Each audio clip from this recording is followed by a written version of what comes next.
Hello everyone and welcome back to Tales from the TBR. My name is Dorothy and this is the beginning of a brand new series on the channel called Dorothy's Catch-Up Chronicles. Now, if you're like, Dorothy, what does that mean? And I'm sure you've looked at the thumbnail already and you kind of already know. But that means in the year of 2023, I will be trying to read at least 4 books by every single romance author that is decided by my Instagram. The very first one being Jimenez. So we'll talk about the books that I'm going to be reading for this. But the idea behind this is that since romance is a relatively new genre to me, I hadn't really read much romance prior to 2022.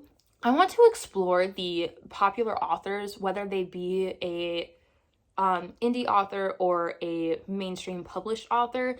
I want to see what tropes work for me and also figure out which authors I genuinely love and want to continue reading their newer releases. So with that being said, I am going to put this here. Emily Henry is not part of any of the options since I have already been reading all of her books. I have read all of her currently released romances and I will be reading The Happy Place once it comes out.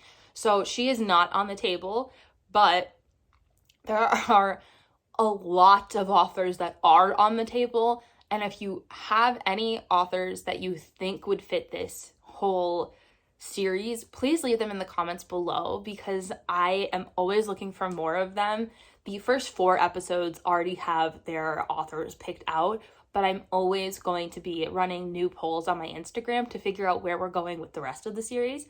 So with that said, the very first author that we're starting with is Jimenez. These 4 books that I'm about to show you are from 2019, all the way through 2022. So this does not include her 2023 release since that is not out at the time of me reading these.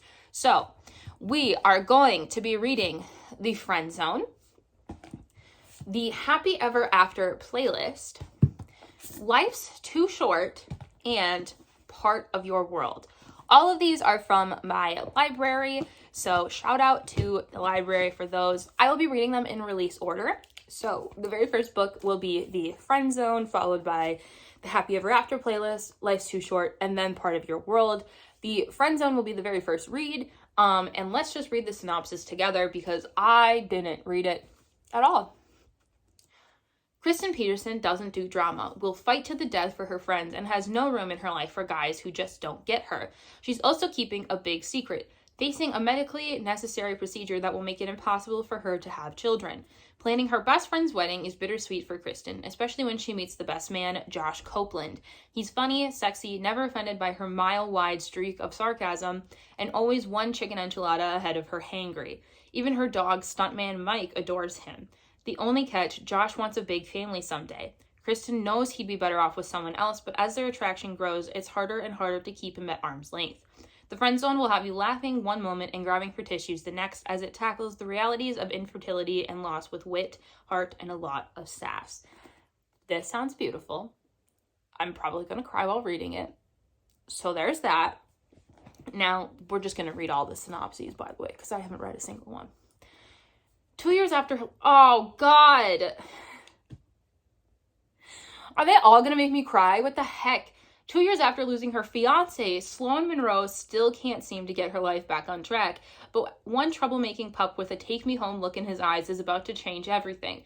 With her new pet by her side, Sloane finally starts to feel more like herself. Then after weeks of unanswered texts, Tucker's owner reaches out. He's a musician on tour in Australia, and bottom line, he wants Tucker back. Oh my God. Well, Sloane's not about to give up her dog without a fight, but what if this Jason guy really loves Tucker? As their flirty texts turn into long calls, Sloane can't deny a connection. Jason is hot and nice and funny. There's no telling what could happen when they meet in person. The question is, with his music career on the rise, how long will Jason really stick around? And is it possible for Sloane to survive another heartbreak? Oh my God. If I read the back of Life's Too Short and it starts with something sad, oh my God.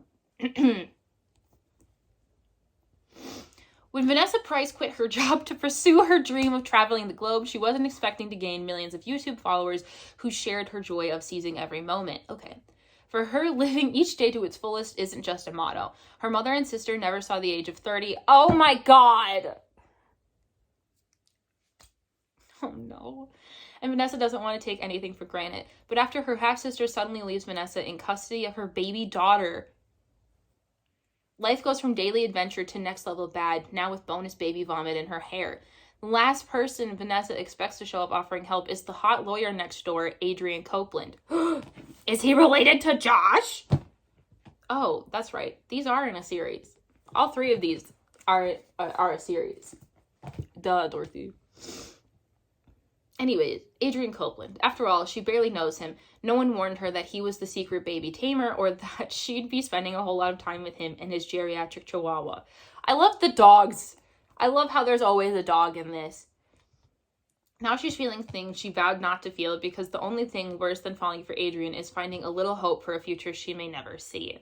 Oh my god. Please tell.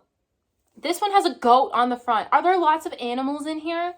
After a wild bet, gourmet grilled cheese sandwich, and cuddle with a baby goat. Oh my god. Alexis Montgomery has had her world turned upside down. The cause, Daniel Grant, a ridiculously hot carpenter who's 10 years younger than her and as casual as they come, the complete opposite of sophisticated city girl Alexis, and yet their chemistry is undeniable. While her ultra-wealthy parents want her to carry on the family legacy of world-renowned surgeons, Alexis doesn't need glory or fame. She's fine with being a mere ER doctor, and every minute she spends with Daniel and the tight-knit town where he lives, she's discovering just what's really important. Yet letting the relationship become anything more than a short-term fling would mean turning her back on her family and giving up the opportunity to help thousands of people. Bringing Daniel into her world is impossible, and yet she can't just give up the joy she's found with him either. With so many differences between them, how can Alexis possibly choose between her world and his? Oh, okay, well, all of these sound like they're going to emotionally wreck me, and that's how we're starting 2023. Oh boy. So, without further ado, let's start the friend zone, and we will check in once we have progress made. All right? All right. Let's see whether or not I'm going to emotionally be tired after this.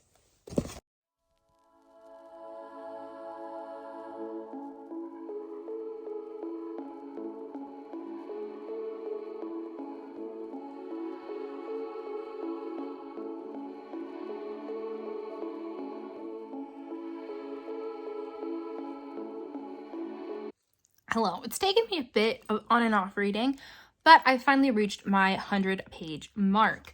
So, and by that, I mean, I've made it to page 106, and I'm currently on chapter 14. Let me just give you some thoughts that I'm having. I feel like I need to turn on the big light, and I also need to not be sitting in bed. One moment. Okay, here we go. The lighting is much better now that the light's on. Anyways, back to this. I'm very interested. I'm gonna be completely honest, it's a little slow going right now, but I also think that's because we're not in the part yet where they can be together, which is interesting because normally I feel like a lot of romances just get to the part where the people are together and then they give you all the smut and stuff, and then they give you this third act conflict that's normally miscommunication, and then it all just goes downhill, and then it's quickly resolved. But what is happening right now in the friend zone is that we're very much so in a slow burn movement. And I'm also going to say that it's very apparent that both of our main characters, Josh and Kristen, are into each other. It is not even a secret, really, because of the chemistry that they have. She's not answering calls from her Marine boyfriend when he's about to come home and live with her. And I'm just like, come on. Give me the moment where she breaks up with this guy that she doesn't really love and decides to go for it with Josh. But also, she's just had this beautiful moment with her best friend Sloane where Kristen is,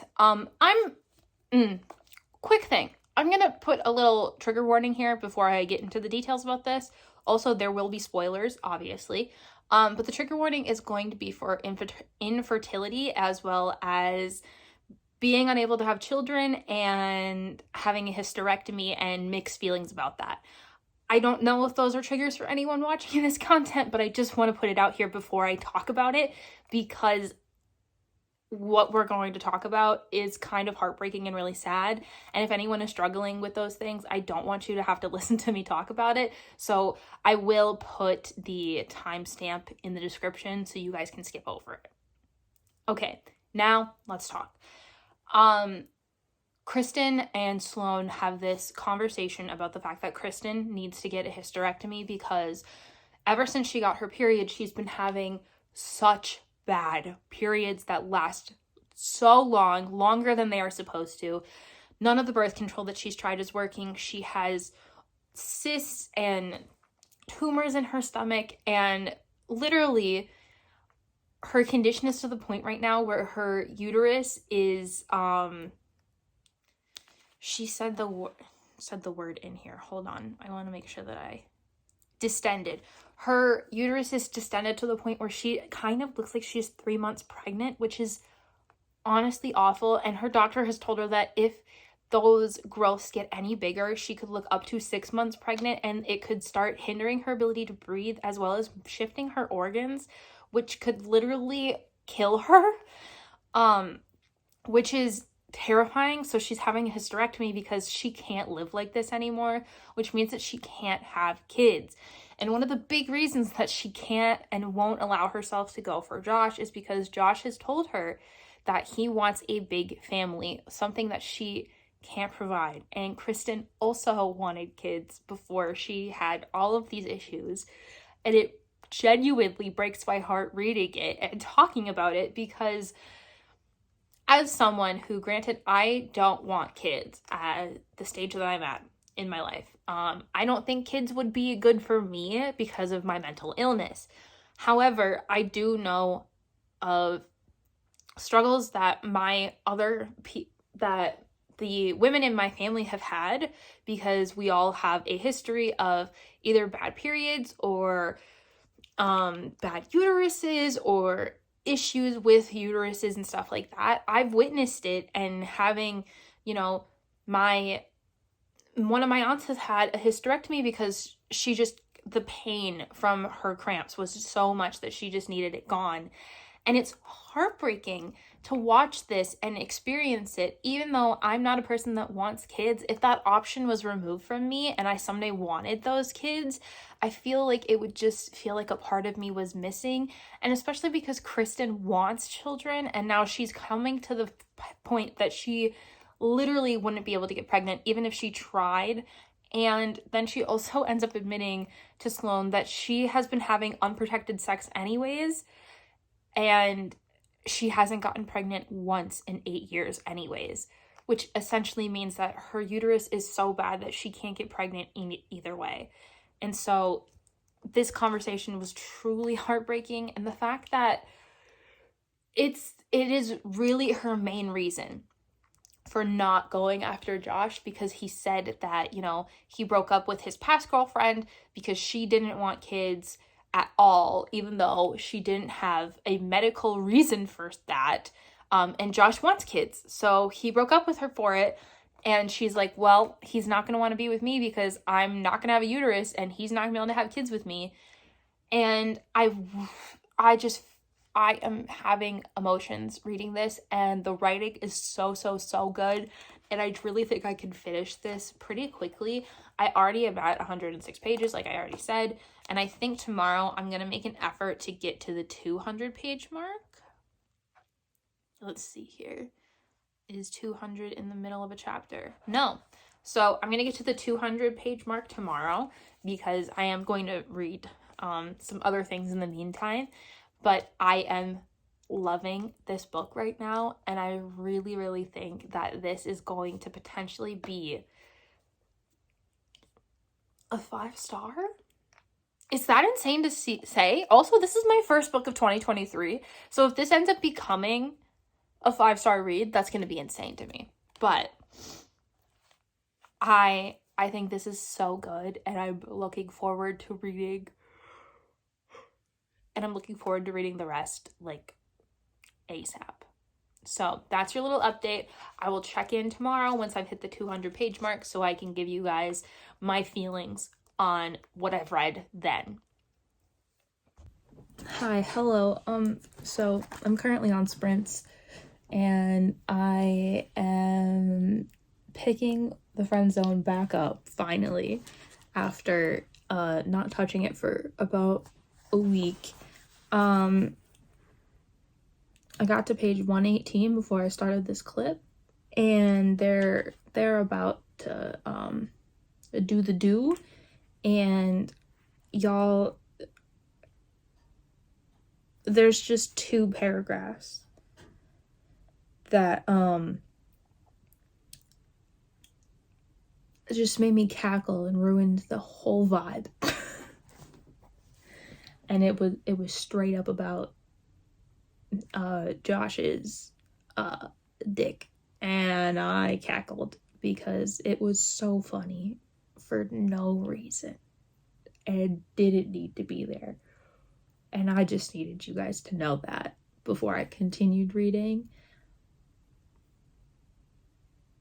So I'm gonna go back to this now and probably laugh some more because that was quite funny.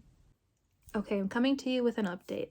I have gotten to 50% of the friend zone and I am DNFing it. Here, let me take my headphones out so I can actually hear what I'm saying. Okay, so I'm gonna be DNFing the friend zone at 50%, and the reason is the writing style is very inconsistent for me. I am struggling with this very serious conflict that I think would be super interesting when it plays out between Josh and Kristen, but at the same time, the writing style and some of the dialogue choices as well as character interactions lean more towards in not a serious manner, which sometimes that's good, but it also isn't leaning towards funny, it's leaning towards immature. So after getting to 50%, I am deciding to not unhaul, but to DNF it because I am just overall not enjoying myself.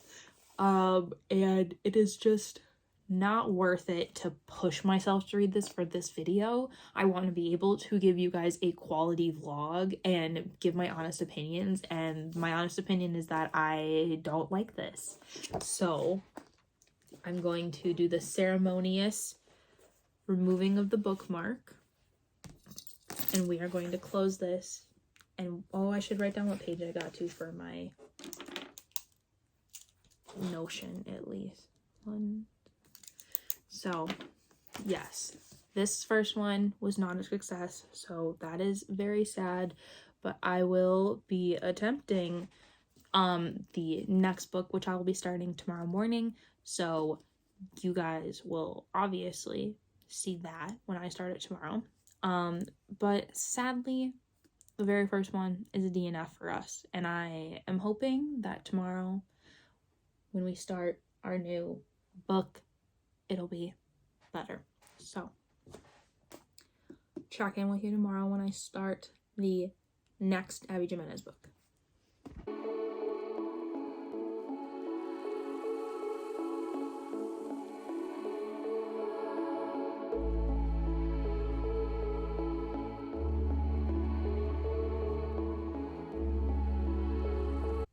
Hello, we've started our second book of the video, which is the Happy Ever After playlist. This was released in 2020, so it is Abby Jimenez's second book.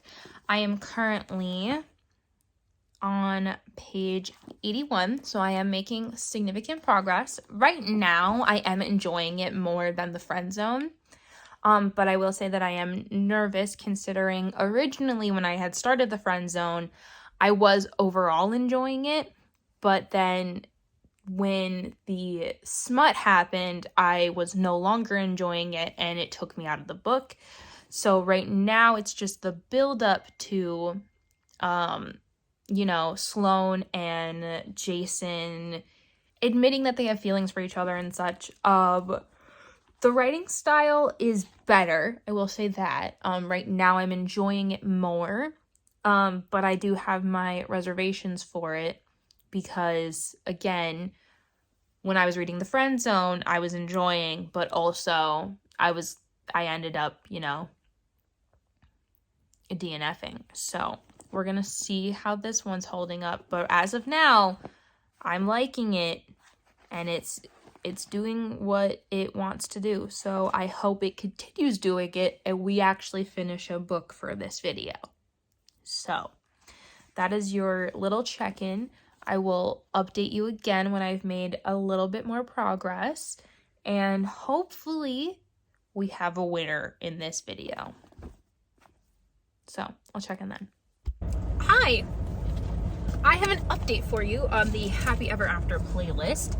I did just finish getting gas in my car, and it's freaking freezing outside. So I will be just sitting here for a moment while I let my ears chill for a moment. Anyways, the Happy Ever After playlist. I am a little over halfway now, and I gotta say, I like this one a lot better than The Friend Zone.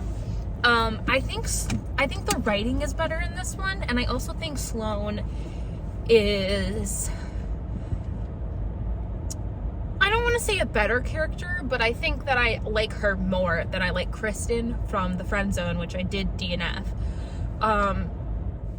And I, in general, think that this one is just better. I don't, sorry. The only issue I had was when Kristen talked in this whole book. I think I just don't like her. But right now, we're getting to the point where Jason is going to be going on tour. And that's a really hard thing for Sloane because he will be gone for about 14 months, and they've only been like dating for about 3 weeks-ish. So yes, I am very much so enjoying this. And I think it is a great,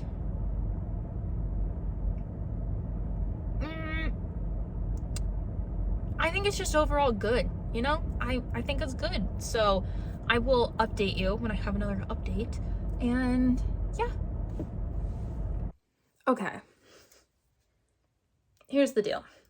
I've just DNF'd the Happy Ever After playlist at 66% on page 246. Let me tell you.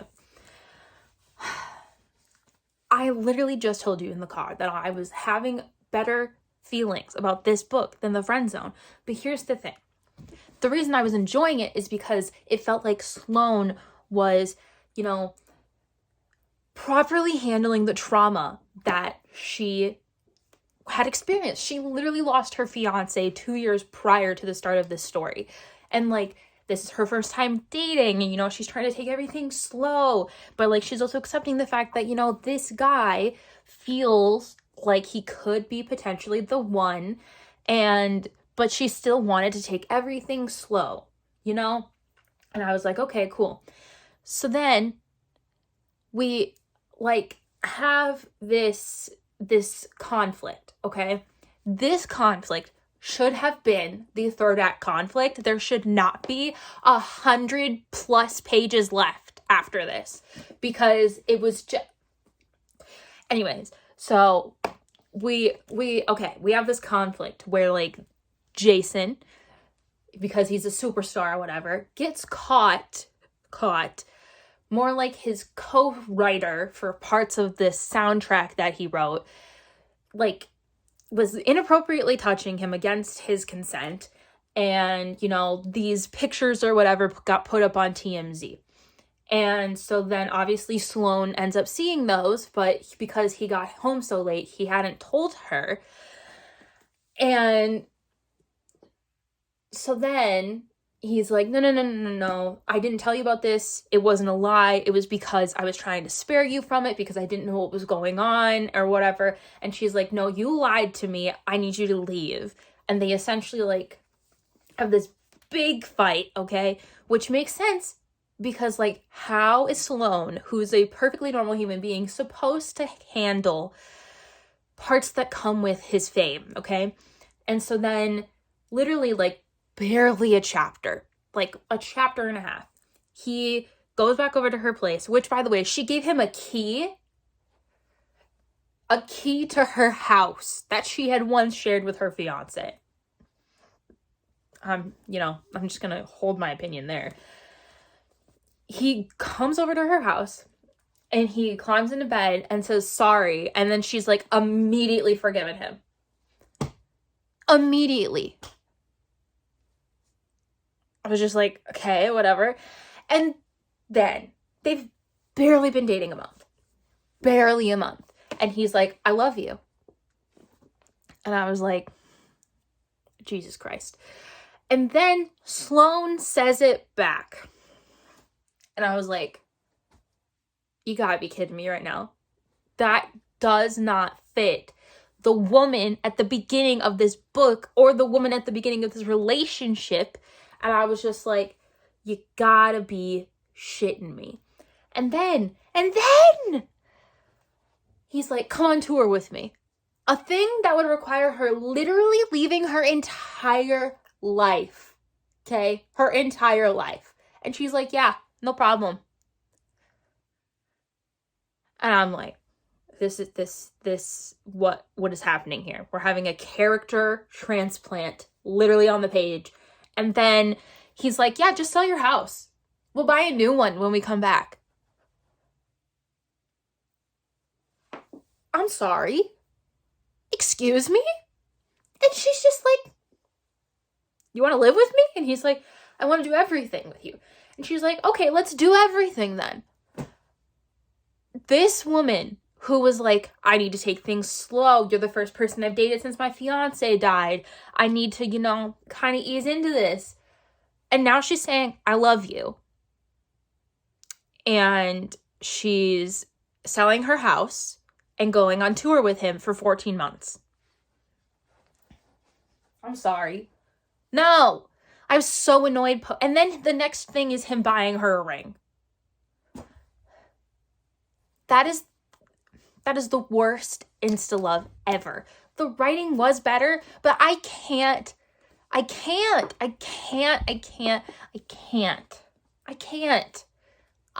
simply can't. I'm DNF'd it. I don't even want to think about it again.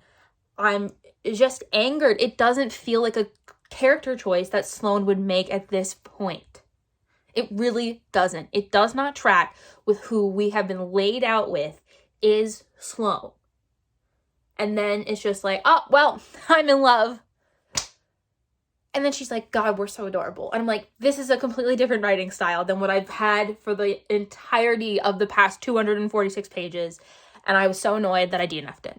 So, yeah, there's your update. I still have 2 books for this vlog. And honestly,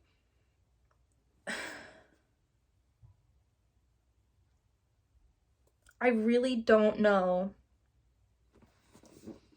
I really don't think I can do it. Because right now, I'm just annoyed with the 2 books I've already read that I don't think that these 2 books can save it. Like, I really don't care anymore. And both of these have, like, dog things in them. You know what? I'm calling it. I've read 2 out of 4 of the books for this video. And I've DNF'd both of them. This has not been a success. 2023 is not the year where I make myself read things I don't want to. This is supposed to be fun, and I was supposed to have a good time, but I can't do it. Maybe I will come back to at least part of your world another time, but, like, I don't want to do it anymore. No, I just can't. I just can't. I just can't. I literally just cannot. So I'm calling the video because I can't do this. I literally can't. I'm, like, angered to the point of, like, I want to scream.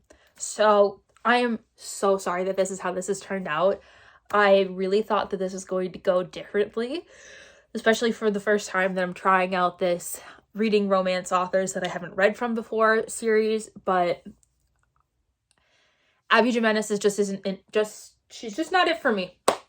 She is just not it for me. So I am so sorry with how this turned out. this was not how I expected it, but here we are. Oh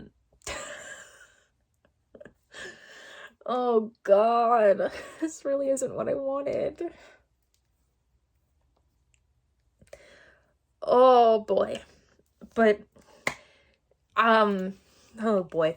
If you guys like this video, make sure to give it a thumbs up. Let me know in the comments down below if you've read these books, and if I don't know. If you liked them, I'm glad you liked them. I guess they're just not for me, but like, if you didn't like them, can you like just let me know that like you didn't like them, and that like, you know, I'm not just insane, because I feel like I feel like I'm insane right now.